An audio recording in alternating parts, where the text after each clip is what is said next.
Sana bago kayo mag-react at sana ipalabas ninyo na parang kawawang-kawawa ang lahat ng Pilipino dahil sa ginawa ng PhilHealth, inintindi niyo po muna ang proseso ng gobyerno at ang katotohanan dito. Ang hirap ng trabaho ni Jam Magno, yung pagmukain niyang tama ang isang mali. Intindihin daw muna ang proseso ng gobyerno bago mag-react. So sino nga ba ang hindi nakakaalam ng proseso ng gobyerno? Sagutin natin to, let's do this. Ako na magsasabi baka hindi ko masagot ang lahat ng mga sinabi ni Jam Magno sa isang video lang dahil sobrang haba ng video niya. Pero susubukan kong sagutin as much as possible ayon sa nalalaman ko. Po budget ang tinanggal sa PhilHealth, guys, subsidy po mula sa gobyerno. Ayon sa Republic Act No. 11223 o Universal Healthcare Act, ito ang iba't ibang pinagkukuhanan ng budget ng PhilHealth para maipatupad ang batas na to. Una ay parte sa koleksyon ng sin tax, pangalawa 50% ng national government share sa income ng PAGCOR, pangatlo 40% of the charity fund net of documentary stamp payments and mandatory contribution of the Philippine Charity Sweepstakes Office o PCSO. Siyempre, hindi mawawala ang premium contributions ng mga members ng PhilHealth. Andyan din ang annual appropriation ng DOH na pasok sa GAA at ito yung sinasabi ni Jam Magno, yung national government subsidy to the PhilHealth included in the GAA. Ito yung sinasabi niyang subsidy. So kung ang mga ito from A to F ang pinagkukuhanan ng budget ng PhilHealth at tinatanggalan mo siya nitong letter F na subsidy from the GAA, meaning tinatanggalan mo sila ng pondo technically. Hindi man lahat, pero yes, pondo po ng PhilHealth ang tinatanggal nyo.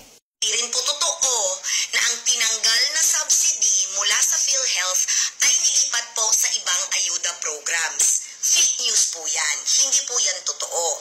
Hindi ko alam kung paano to nasasabi ni Jam Magno. Meron ba siyang posisyon sa gobyerno? Kasama ba siya sa pagbalangkas ng budget ng 2025? Kasama ba siya sa nagdesisyon? Hindi ko alam kung paano niya nasasabi na hindi na ilipat itong budget nito dito. Hindi ko alam. Hopefully, Jam Magno, since nasasabi niya naman na fake news at hindi totoo itong part na to, she can also give us a proof kung saan nilagay yung budget na para dapat sa subsidy ng PhilHealth. Ang gusto lamang po ng kamera, kasama po ang Senado, ay ayusin po ng PhilHealth ang sistema po nila.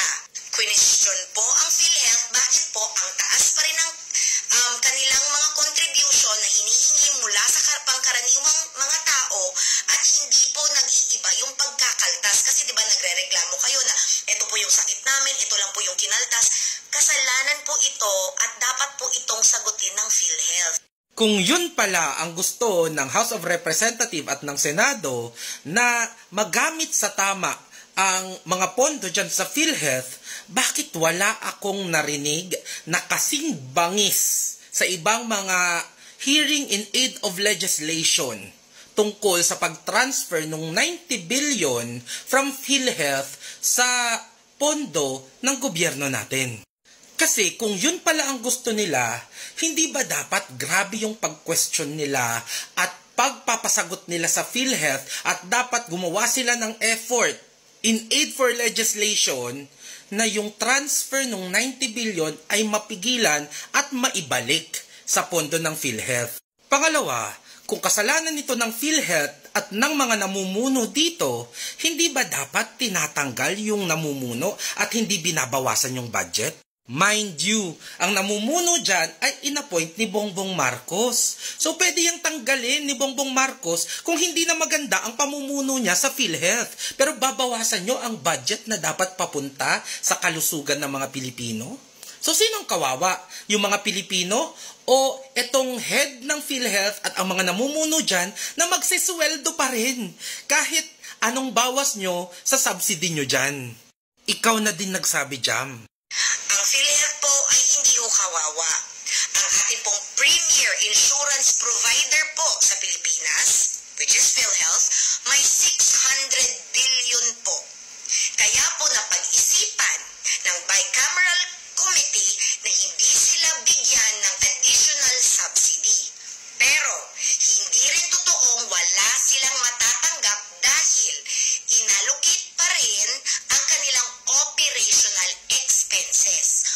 Exactly.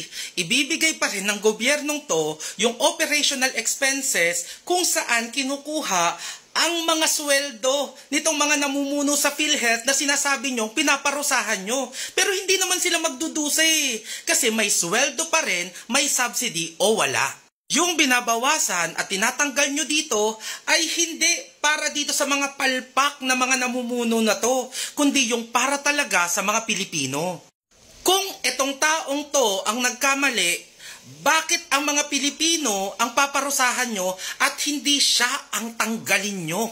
Bakit naman bibigyan ng subsidy ng gobyerno ang PhilHealth kung may 600 billion pa itong nakareserba na pondo na hawak-hawak nila? Ulitin ko ha, hindi kawawa ang PhilHealth dahil tinanggalan sila ng subsidy kasi may 600 billion pa silang hindi nagagamit na pondo. Medyo nalilito ako dito kasi ayon sa spokesperson ng PhilHealth, ngayon po ay meron tayong around from the record po ng ating fund management sector, we have around 431 billion in reserve funds. Opo, so hindi 600 billion. Yun po yung aking nasa record from our fund management sector. kayo, sinong paniniwalaan nyo? Si Jam Magno ba o yung spokesperson ng PhilHealth? Sino sa kanila ang nagpapakalat ng fake news? Kakaiba ba talaga na may excess o reserve fund ang PhilHealth? Ayon sa Universal Healthcare Law, ine-expect talaga nila na dapat ay merong program reserve funds. Ito daw ay hindi dapat sumobra ng 2 years projected program expenditures ng PhilHealth. Actually, sa program reserve funds na to na hindi ginagamit ng PhilHealth, dito sila kumukuha ng perang pang-invest para makakuha ng maraming profit para masustain ang mga binibigay na benefit ng PhilHealth sa mga miyembro nito. So, ine-expect talaga ng batas na meron talagang sobra dyan sa pera ng PhilHealth. Actually, ine-expect talaga ng batas na sobra-sobra pa ang magiging pera sa PhilHealth na nakalagay dito na kung meron pa daw sobra dyan, ito ay ang gagamitin to increase the program's benefit o kaya pababain na lang ang premium contribution ng mga members. Kaya hindi ko maintindihan kung bakit ginagawa nilang masama ang pagkakaroon ng program reserve funds dyan sa PhilHealth when in fact the actual law is expecting it to happen. Ito pa ang malala dito. Ano po ang definition nitong national government subsidy in the first place, Doctor? Well, the national government subsidy po kasi ang nasa batas is premium contributions for all the indirect contribution. Okay, premium contribution for all the indirect contributors natin o indirect, opo. Ito palang subsidy na sinasabi ni Jam Magno na hindi na ibibigay ng gobyerno, ito pala ay nakalaan para bayaran ang premiums ng PhilHealth ng ating mga indirect contributors. Ito yung mga indigents, members ng 4Ps, mga senior citizens, mga PWD. Ito yung hindi mababayaran nitong subsidy na to. At alam nyo ba kung saan kinukuha ng gobyerno ang pangbayad sa subsidy na to? Itong pinag-uusapan natin na subsidy, separate ba and distinct ito sa koleksyon po ng sin taxes at ilang pang contribution gaya po na nanggagaling sa PAGCOR at PCSO para sa PhilHealth? Yung pinakita ko kanina. Yun pong, ang sinasabi po kasi, yung pong mga magiging subsidy ng government for the premium contributions of the indirect would be coming from the earnings of the sin taxes. Doon po siya naka-earmark. In short, yung sin tax na sinasabi sa batas na dapat ay binibigay talaga sa PhilHealth, yun ang hindi nila ibibigay. If these lawmakers are not following what the law told them to do, are they breaking the law? Inalam muna kaya ito ni Jam Magno bago siya nag-react sa issue.